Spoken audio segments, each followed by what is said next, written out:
कोई एब्सेंट हुआ तो? क्लास रिकॉर्डिंग भेज दो। Fees collection? ऑटोमेटिक। मार्केटिंग कैसे करेंगे? टीचमेंट वेबसाइट बना के देगा ना। टीचमेंट? अब पूरे इंडिया को मैथ्स पढ़ाओ सर।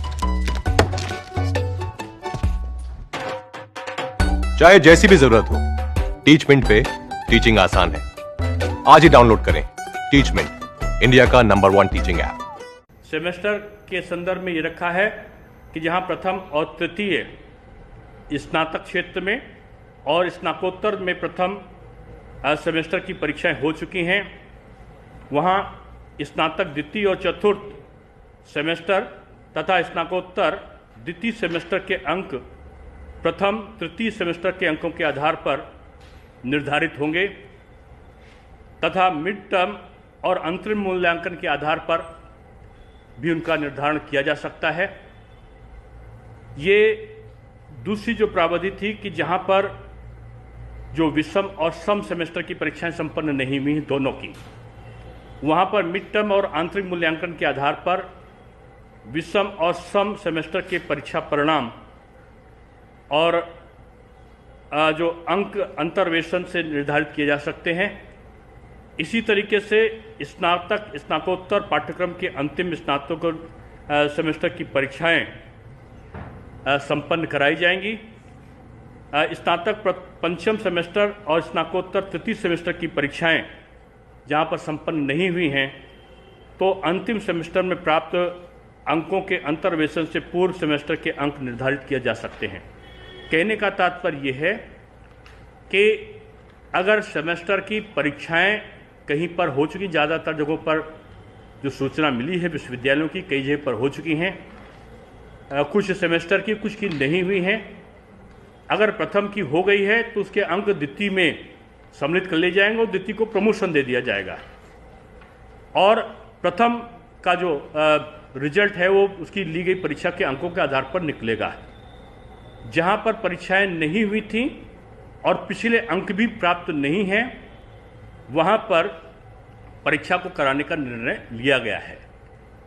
ये केवल दिशा निर्देश हैं और दिशा निर्देश के अनुसार विश्वविद्यालयों को अधिकृत किया गया है कि अपनी आवश्यकताओं के अनुसार, अपनी तैयारी के अनुसार जो दिए गए दिशा निर्देश हैं उनको समायोजित करते हुए परीक्षा का निर्धारण करने के लिए अपनी कार्यकारिणी परिषद से और जो उसकी अधिकृत संस्था है उससे वो अनुमति लेके परीक्षाओं का संपादन अपने स्तर से करा सकते हैं।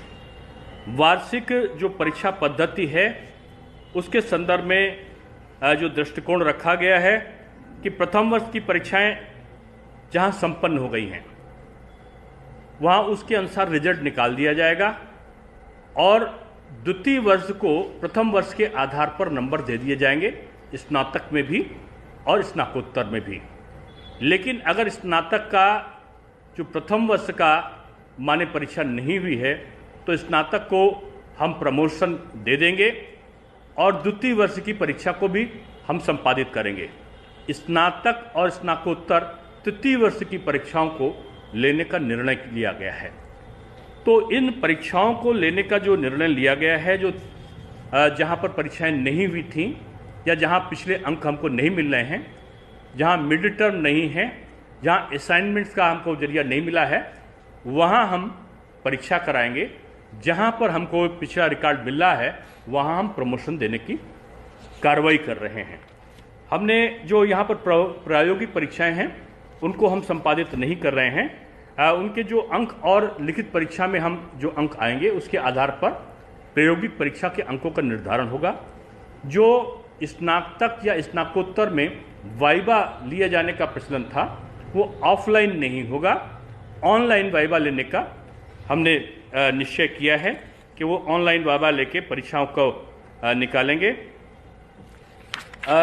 इसके लिए कुलपति और कार्यपरिषद को अधिकृत किया गया है कि प्रश्न पत्रों का स्वरूप क्या हो, परीक्षा का स्वरूप क्या हो, बहुविकल्पी हो या ओएमआर पर आधारित हो अथवा विस्तृत उत्तरीय प्रश्न पत्र ये विश्वविद्यालय को अपनी तैयारी के अनुरूप विचारणीय होंगे।